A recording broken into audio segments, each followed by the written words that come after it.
Inside this video, we are talking about collaborating with brands. How do you collaborate with brands? How do you get brand deals? How do you work with brands to send you products and hopefully send you money in exchange for photos, videos, you name it, your creativity, your influence, whatever, right? So first things first, understanding brand deals. The first thing you need to understand is that brand deals are very, very unique from one brand to the next. It all depends on exactly what they're looking for, exactly what they need in their stage of business, and kind of what you bring to the table as well. So that's why this whole world can be so confusing, because there's no just hard and set rule of how much you should charge or what you should deliver or how to approach the brand.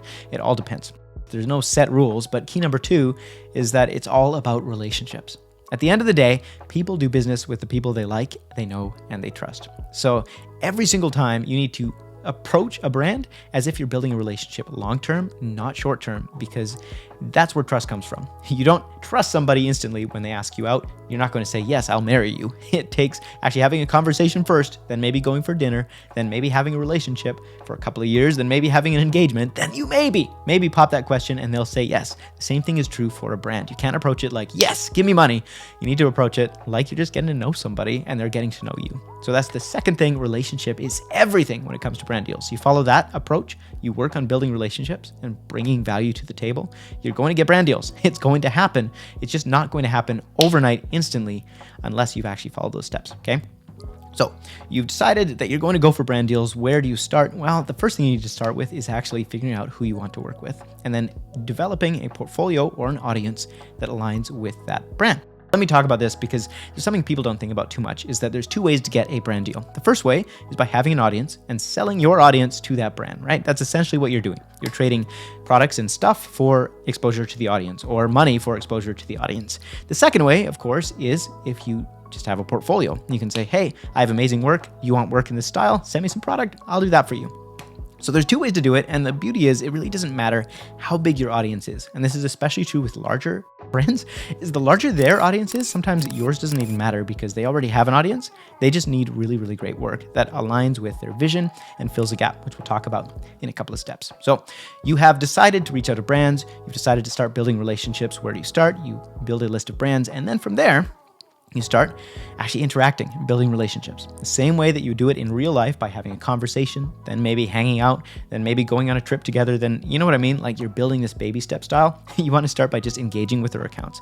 If you leave messages, let's say you want to work with a boot company like Danner Boots.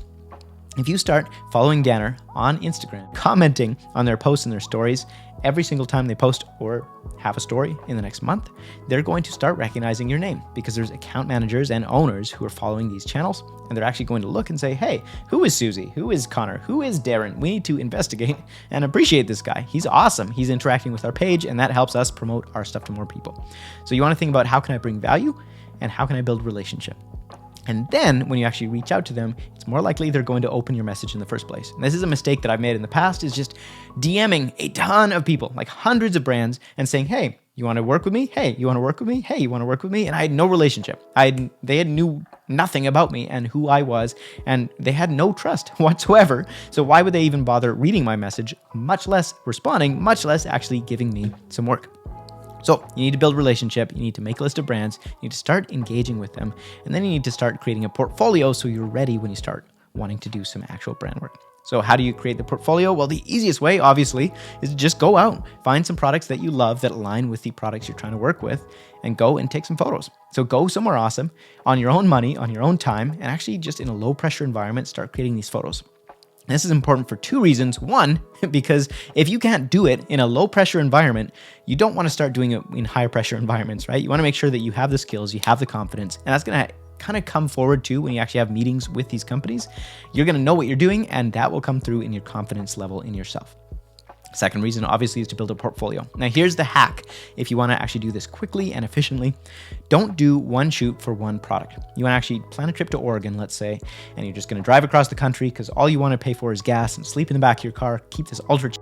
You can find some other photographers, models, whatever, who are local to the area and say, hey, I'm organizing this thing. We're going to go to these different spots and take some photos, build our portfolio. Who's in? You get a gang together, and then you actually want to take multiple products on this shoot. So you go to a location and you have a toque, let's say that's a fall raven toque, and you have a jacket that's maybe an Arc'teryx jacket, and you have some shoes that are Danner boots, and you have some pants that are, I don't know. So you can have 5 or 6 brands being represented. And then all you have to do during the shoot is take a few photos of the wrist for the watch, take a few photos of the beanie for the beanie, and you can turn one shoot into 5 shoots very quickly.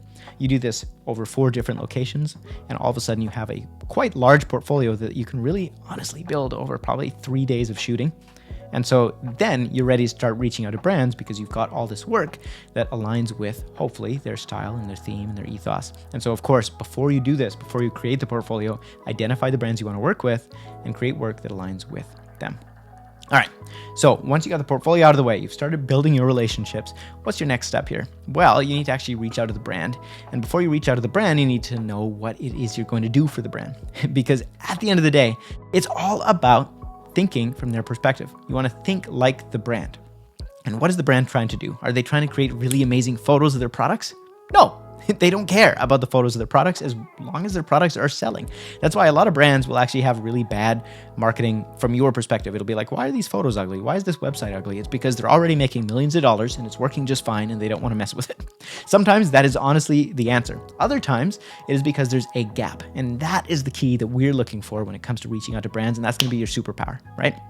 Because these brands are not interested in photos, they are interested in building their business. You got to think from this perspective. How can I build their business? What would I do if this were my business and I was trying to build it? And you do that by finding the gaps. That's key number 5. Find the gap. Find the spot where they're not killing it, that if you were to change this one area could really make a big difference for them and make them more money, more sales, better customer experience, whatever it is, right? Appeal to a larger demographic. So let's say you go to Danner Boots' website, and you're scrolling through their website, and you look at all the models that are modeling all these different boots, and you figure out, oh, this is interesting. There's a lot of Caucasian people, but there's really not many Asian people, and there's no African people on their entire website.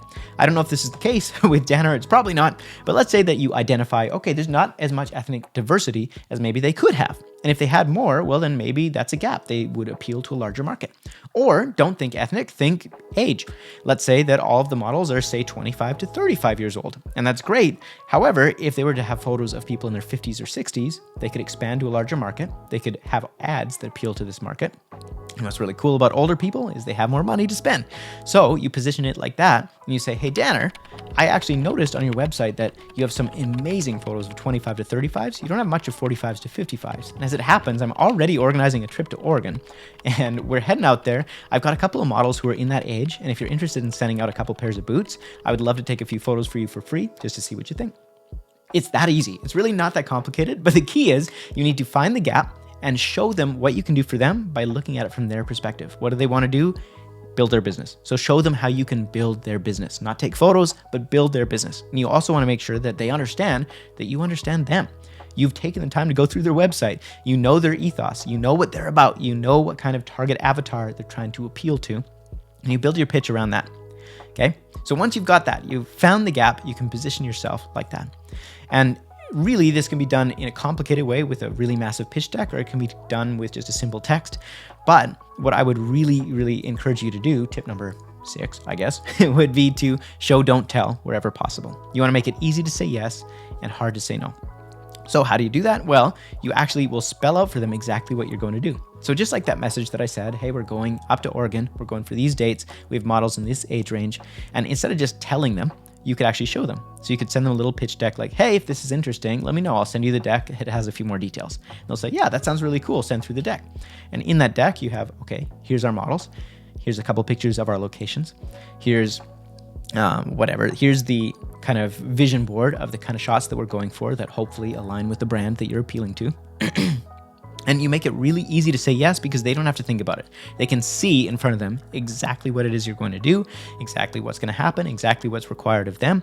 And then at the end of the deck, you can say, hey, so what I'm requesting, so you would say, here's the offer. I'm going to create 10 photos at 4 locations with these models, and it's going to be on these dates. You're going to delivered by them. And then what I'm looking for on the next page, I'm looking for 3 pairs of Danner boots, size 5, 5.5, and 12.5. And I'm looking for them sent to this address by this date. Let me know if you're interested. And so you make it really easy. You spell it out. It's super, super simple for them to say yes. They don't have to think about it. It's like yes or no. And hopefully it's a yes because you've created so much value. You've filled the gap in their mind and they're going to say yes. That's another thing to keep in mind. tip key number 6, number 7, wherever we are, is you want to create way more value than you're asking for. This is a mistake that photographers make all the time across every genre of photography. Is they reach out to clients and to customers and to brands, and they say, hey, my rates are $3,000 and I will give you 10 photos, and they might be what you like and they might not. And they're not really doing this out loud, but that's what they're communicating through their branding and their messaging, because their brand itself has really lackluster photos or not many reviews. And so it's like, I don't know if I can trust this person. Trust is everything in relationship, right? So if you have reviews, if you have a large portfolio, if you've built relationship over time and you know the person you're talking to, that goes a long way. And so does making sure that what you're offering is far larger in value than what you're actually asking for. So with Danner, a couple pairs of boots, say their cost a couple $100, compared to the photos of these particular people in this gap, that could be a market that is worth thousands of dollars to them in new sales. And they're like, okay, for a couple $100, we can explore this. We don't have to hire a really expensive photographer, and we'll just see. Let's try it out. Let's see. And so with mid to large size companies, oftentimes it's a no-brainer if you can actually get in front of the person, which goes back to step number 2. It's all about relationships. You have to actually have people read your message in order to sell them in the first place.